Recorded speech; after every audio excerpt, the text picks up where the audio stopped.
Alam mo ako, hindi ako naniniwala dito sa kay Saldico. Unang-una, ito yung politiko, si Saldico, na hindi bibitaw sa kapangyarihan. Nakita naman natin yan kung paano niya talaga pinagtanggol o parang sumipsip kay Mr.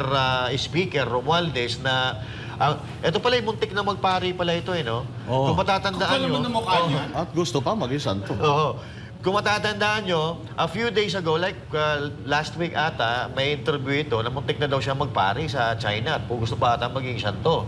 At maliban doon, yung mga kasinungalingan na pinagsasabi niya na sinabihan daw siya ni Joker Arroyo na itong si Martin Romualdez daw ay nararapat lang na maging presidente. Or magiging magaling na presidente. Magaling na presidente.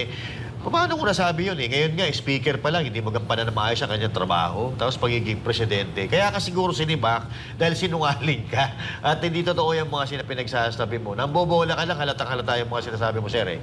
Magkababayan tayo, pero ako hindi ako naniniwala sa mga bitaw mo eh. Oo.